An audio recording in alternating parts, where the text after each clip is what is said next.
Hi everyone, my name is Alexa Carrillo and I will be doing my honors contract on the U.S. v. Lopez case in 1995. This again is my honors contract and it will be focused on the significance of this case, this Supreme Court case, along with specific details about this case. So without further ado, we can get right into it.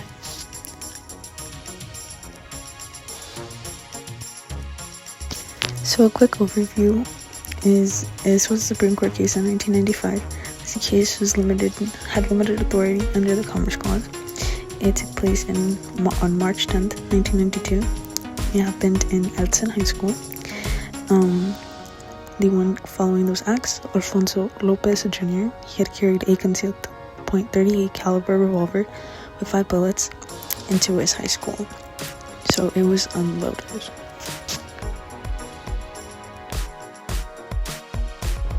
So for some background details, this occurred in San Antonio, Texas. A 12th grader, Alfonso, that I will show later on, had brought an unloaded gun into his high school. He was initially charged with violating Texas state law for bringing the gun on school premises. However, the state's charges had been dropped after Alfonso, the one shown above, was charged with violating the Gun-Free School Zones Act of 1990.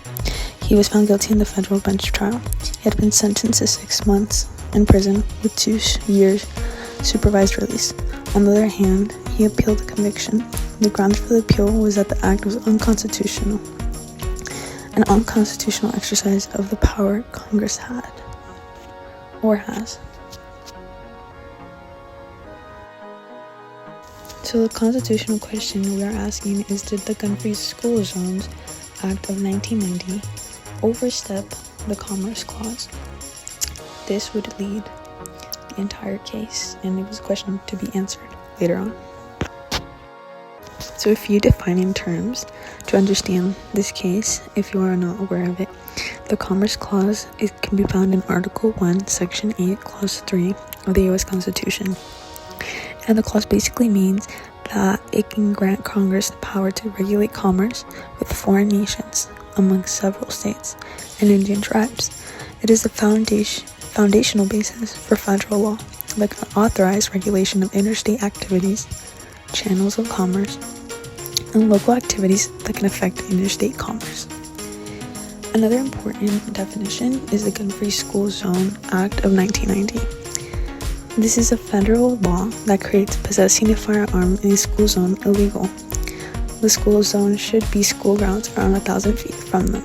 The exceptions would be law enforcement, individuals with a license to carry one, and unloaded firearms that were contained. These are important definitions to understand as we go further on with the case, and these will be highlighted throughout. To begin with, we need an idea of the Gun-Free School Zone Act, so around 1,000 feet. So this is Alfonso, let's say. He is there and he has his weapon.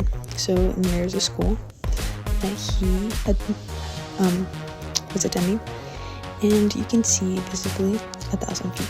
Although it's not accurately correct, it's just a way to give the audience a visual scene.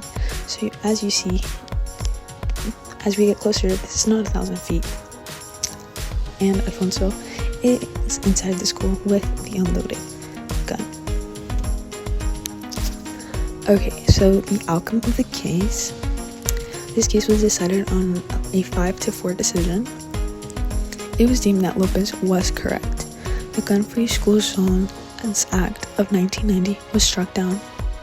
This had been the first time the Supreme Court had executed this ever since the New Deal Revolution of 1937.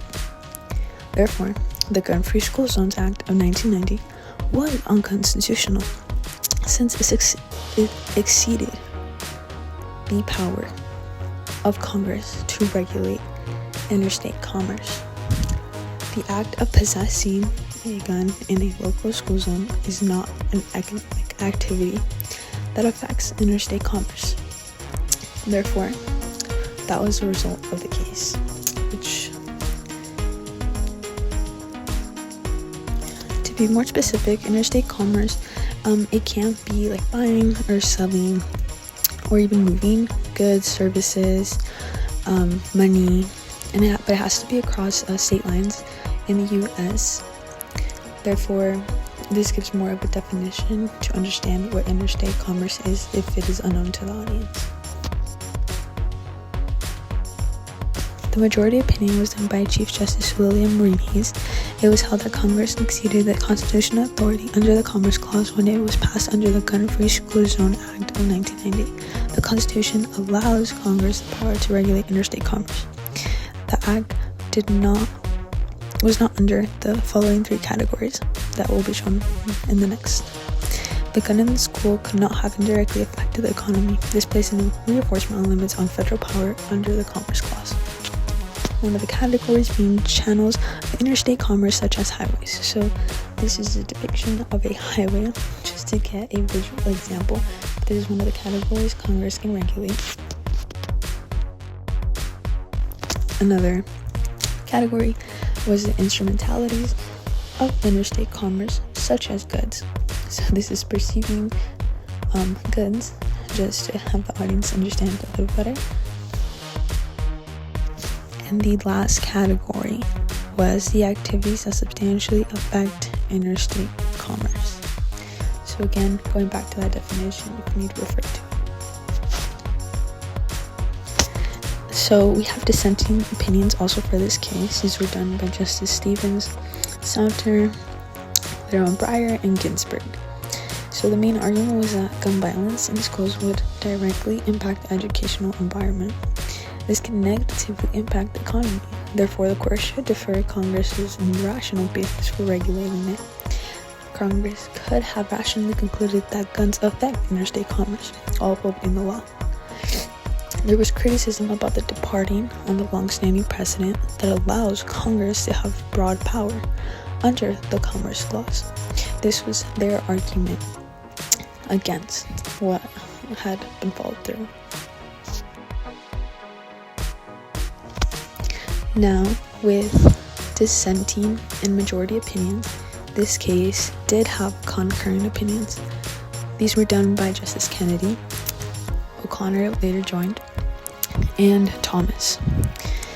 Therefore, their argument was that it was agreed that the law was unconstitutional, but they ensured to emphasize federalism. Federalism is basically the setting the boundary between national and state powers. The court must respect the federal structure and limitation of powers. The act of allowing Congress to regulate gun possession in schools could affect these clear boundaries. Additionally, the interpretation of the Commerce Clause was modern rather than sticking to the original interpretation, which was their main argument. However, they did agree that the law was unconstitutional. After going through the background and facts, details of the case, looking into the majority, dissenting, and concurrent opinions, there is significance to this case. This case is and has marked the beginning of a series of rulings by the Rehnquist Court that would be aimed to limit federal authority. This would be under the Commerce Clause and the 10th Amendment. To add on, Congress enforced how they draft laws to include stronger links to interstate commerce. To avoid these issues again, there was a check on the federal power, and it had reaffirmed that the Constitution created a national government of enumerated powers. These powers are not explicitly listed, but it remains within the states. The case paved the way for future cases that restricted federal authority, such as U.S. versus Morrison into the 2000s. With that being said, that is the end of my detailed explanation of this case, U.S. v. Lopez, and I have listed my references below. As you can tell, thank you so much, and I appreciate the time taken to view my honors contract. Thank you.